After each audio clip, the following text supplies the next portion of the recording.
The will 3 days after Dad's funeral, I sat stiffly in a lawyer's office with my sister Vivian, whose designer sunglasses were far too large for the room and far too small to hide the smirk pulling at the corner of her glossed lips. To my daughter, Vivian, I leave the residence at 1801 Wren Hollow Road, and all contents within, the lawyer read. Voice steady, practiced. I felt my stomach knot. That was the house, the one on the hill, worth nearly $1.4 million overlooking the Vineyard Valley. The one I scrubbed floors in when Dad could no longer lift a mop. Vivian tilted her head just slightly, like someone pretending to mourn but eager to return to her spa weekend.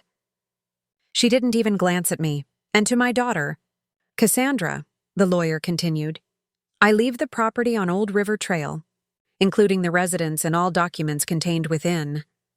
Old River Trail, the cabin, that crumbling, mold-scented skeleton of a house we used to visit once every couple years, usually when the family pretended to get back to nature before checking into a hotel 20 miles away. I blinked. Vivian let out a dry laugh. The old fish shack? Wow, Cass, you must have really impressed Dad at the end there. She turned to me with a faux sympathetic smile.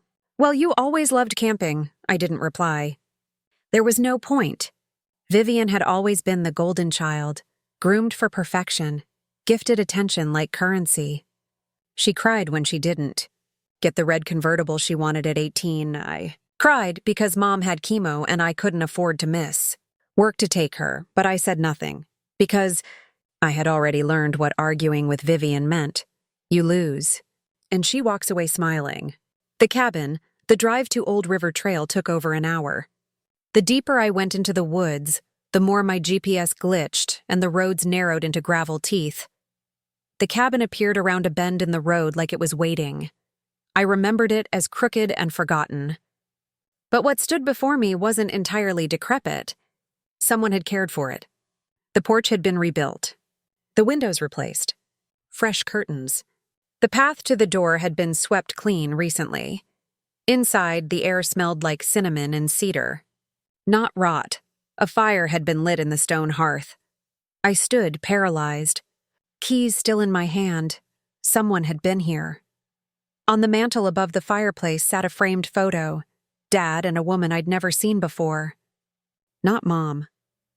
This woman had dark hair, streaked with silver, and wore a red coat that looked like it belonged in a film noir. They were smiling. The kind of smile Dad never wore after Mom died. A creak behind me. I turned fast. A woman stood in the hallway, maybe early 60s. Tall. Composed. Her hands rested on a thick manila folder. You must be Cassandra, she said, voice like warm gravel. I've been expecting you. I didn't answer. I'm Lorelei Finch, your father. And I were close, mistress. The word formed in my throat like acid. Instead, I said, Why were you expecting me? She held up the folder. Because your father made arrangements. Legal ones. What kind of arrangements? She stepped past me, laid the folder on the kitchen table, and opened it. And just like that, my inheritance wasn't just a cabin. It was a puzzle box. The truth, Lorelei wasn't just Dad's lover. She was the trustee of something called the Finch Hollow Estate Trust. It included the cabin, yes, but also dozens of acres of land bordering a stretch of river that had been quietly rezoned for commercial development 6 months ago. Your father purchased this land over time, Lorelei said, tapping a survey map. 36 acres. Most people assumed it was just leftover forest. But last year, environmental consultants discovered something, deep in the woods. Something your father didn't want known until after his death. She handed me another envelope. This one addressed in Dad's handwriting. Inside was a letter and a key. The letter began simply, My dear Cass, if you're reading this, then I've left behind more than guilt. I've left behind a legacy, one I couldn't trust to anyone but you. He went on to describe something he found in the woods behind the cabin. Not an archaeological site, but a bunker. Not military. Private. Built in 1949 by a reclusive industrialist named Reginald Harrow, who had ties to black market art trading during WO. Dad found the bunker 2 years ago. Inside it, crate after crate of stolen art, originals, Degas, Matisse, sketches, some fakes, some authenticated. I didn't turn it in right away, Dad wrote. I needed time. I contacted someone I trust, someone who works in international art recovery. Her name is Lorelei Finch. My hands trembled. Lorelei agreed to help me repatriate the artwork, quietly, legally. There are complications, but some of these works are worth millions. And there is a finder's fee. You will need to decide what to do. I couldn't do it while alive. I was afraid. Of the government. Of Viv. Of ruining what little peace I had left. But I know you'll do the right thing. Lorelei poured coffee as I read. This is insane, I whispered. No, she said. This is valuable. And dangerous. That's why he left it to you. I stared at her. Why not just sell it?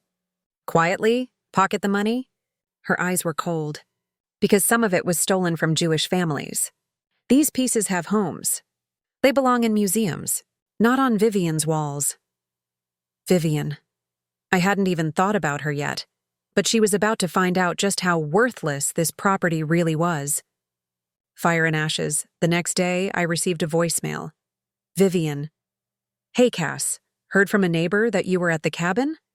Hope it's not filled with rats. Maybe you could fix it up and turn it into a campground. Ha. Let's catch up soon. I didn't respond. Instead, I followed Dad's directions into the woods behind the cabin, through an old deer trail and down a slope hidden by overgrowth. There, covered in moss and half buried in earth, was a steel door with the Harrow family crest still etched in faded metal. I unlocked it. What I found changed everything. The bunker was a museum of secrets. Paintings in carefully wrapped crates, journals, old ledgers, names of families, clues to restitution, but also cash, stacks of it. Likely untouched for decades, and still bundled in currency from 5 different countries. It was overwhelming. I returned to the cabin and called the number. Dad left.